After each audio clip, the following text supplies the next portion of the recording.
살라무 알레이쿰 와라흐마툴라히 와바라카투. 네, 저번 시간에 이어서 이번 시간에도 자카에 관해서 알아보도록 하겠습니다.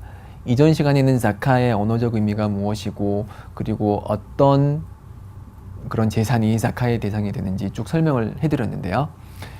저번 시간에 저희가 자카의 대상이 되는 거는 금과 은, 그리고 현금, 그리고 상거래를 위한 보유 물품 등이 자카의 대상이 된다고 설명을 드렸습니다. 자, 지금까지는 이제 현금성 자산에 관해서 지금 말씀을 드렸고요. 지금부터 알아볼 것은 이제 현금이 아닌 실물이 되는 그런 실물이 되는 그런 자카의 대상에 대해서 알아보도록 하겠습니다.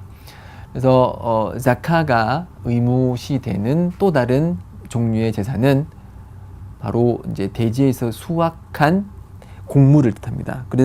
그렇지만 모든 대지 수확물이 자카의 대상이 되는 것은 아니고요. 우선 부피로 측정 가능한 것이어야 되고, 그리고 그것을 저장할 수 있어야 됩니다. 부피로 측정 가능한, 그리고 저장이 가능한 그런 수확물은 자카의 대상이 됩니다. 한국의 예를 들어 봤을 때는 쌀이나 아니면은 보리 같은 것들이 자카의 대상이 되고요. 만약 쌀이나 보리가 니삽 특정량에 도달했을 때, 그리고 그것이 1년이 지났을 때, 그때는 제가 잘못 말했네요. 제가 한 번 더 다시 설명드릴게요. 그 대지 수확물은 다른 현금성 자산과는 달리 수확한 즉시 그날 곧바로 내야 됩니다.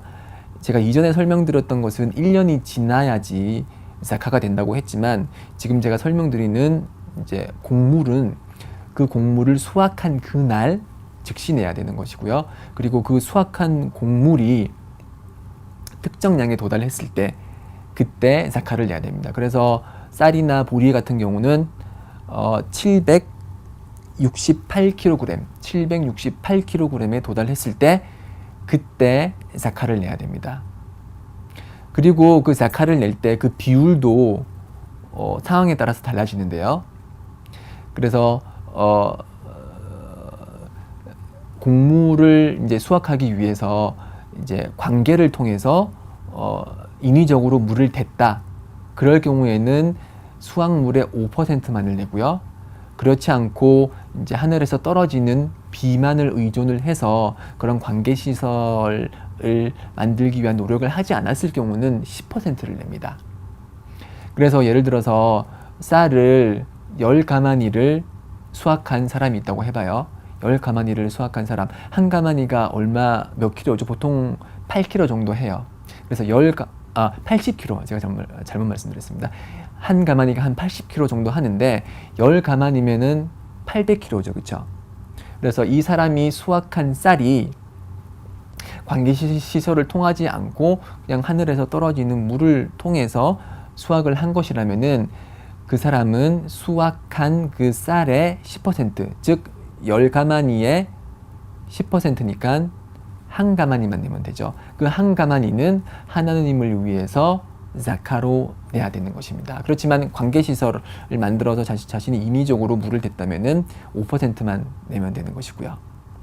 이렇게 자카가 의무가 되는 곡물은 부피로 측정이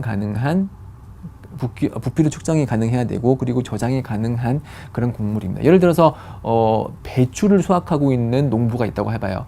근데 배추나 아니면은 뭐 과일 같은 것은 부피로 측정이 보통은 불가능하죠. 보통 무게로 측정을 하죠. 그리고 그런 것들은 저장이 불가능하기 때문에 이제 쌀이나 보리처럼 어디에 놓아두어도 쉽게 저장을 할 수 있는 것이 아니라 냉장 시설을 통해서, 특별한 장치를 통해서 그렇게 어렵게 보관해야 되는 것이기 때문에 그러한 것을 수확했을 때는 자카를 내지는 않습니다. 다만 그러한 채소나 과일을 수확을 해서 돈을 벌었는데 그 돈이 1년 동안 쓰이지 않고 특정 니삽, 예를 들어서 아까 설명드렸듯이 510만 원을 초과했을 때, 그럴 때는 10%를 내야 되지만은 그 수확한 그 물건에 대해서 자카는 내지는 않는다는 것이죠. 반대로 곡물 같은 경우는 쌀을 수확했으면은 쌀을 10가마니를 수확했으면은 한 가마니를 자카로 내야 되고, 보리를 10가마니를 수확을 했으면은 보리를 한 가마니를 자카로 내야 된다는 것입니다. 또 다른 자카의 대상이 되는 것은 이제 5번째, 가축들입니다. 가축은 3가지 종류가 자카의 대상이 되는데요. 소와 낙타와 양입니다.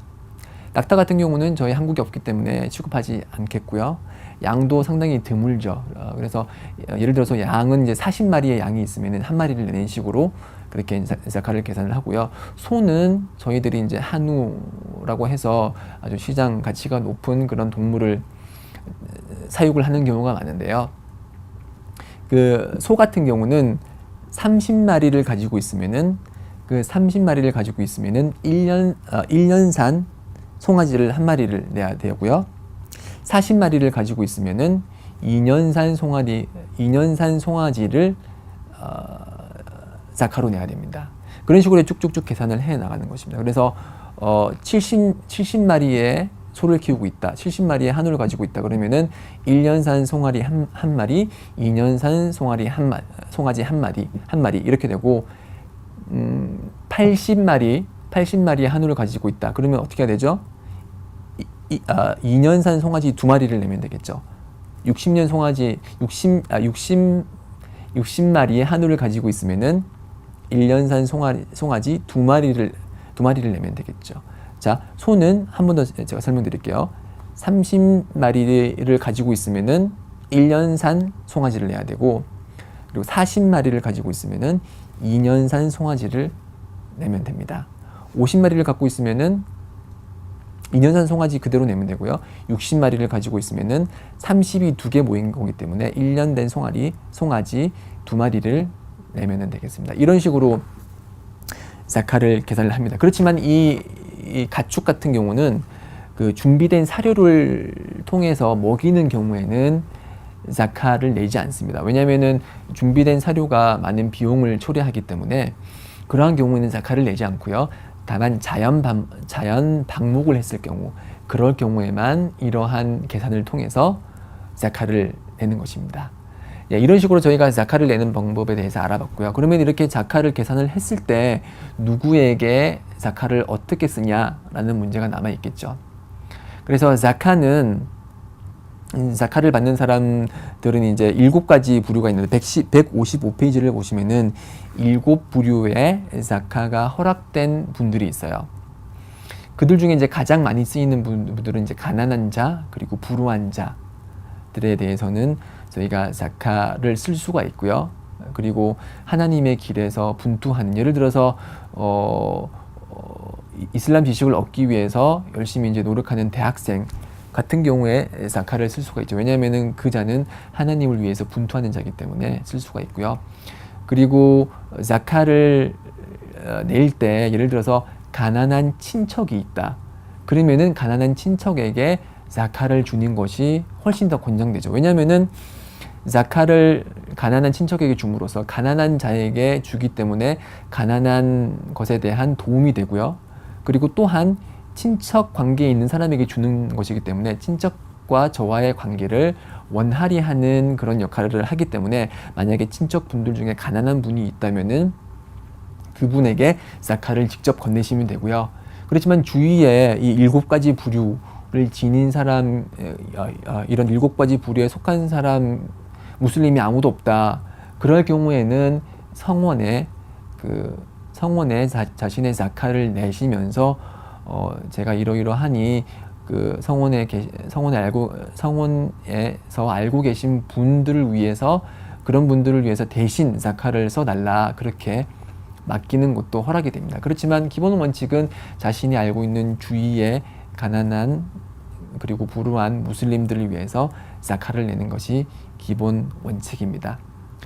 자, 이렇게 간단히 두 강의를 통해서 자카를 내는 법을 알아봤습니다. 자, 요약하자면은 자카의 대상이 되는 것은 대표적으로 금과 은이 있는데, 금은 59g, 그리고 금은 85g, 죄송합니다. 금은 85g, 은은 595g을 내고, 그리고 현금은 금 85g에 해당되는 시장 가치를 초과한 그런 재산의 2.5%, 금이나 은이나 그런 현금은 2.5%를 내고, 그리고 곡물 같은 경우는 이제 관계시설을 통해서 수확한 경우는 5%를 수확한 그날 내고, 그렇지 않고 하늘에서 떨어지는 비에 의존해서 그렇게 수확을 했을 경우는 10%를 수확한 날이야 낸다. 그리고 소는 30마리일 경우에 1년산 송아지를 내고 40마리일 경우에는 2년산 송아지를 내는 식으로 이렇게 계속해서 자카를 계산하면 되겠습니다. 자, 여기까지가 저희가 알아본 자카에 관한 여러 가지 지식들이고요. 다음 장은 이제 성지순례 하지에 관한 장입니다. 네, 하지에 대해서 다음 강의에 깊이 알아보도록 할 거고요. 계속 청취해 주시길 바랍니다. 네, 그럼 다음 강의에 또 뵙겠습니다. 살라무 알레이쿰 와 라흐마투ல்லா히 와 바라카투.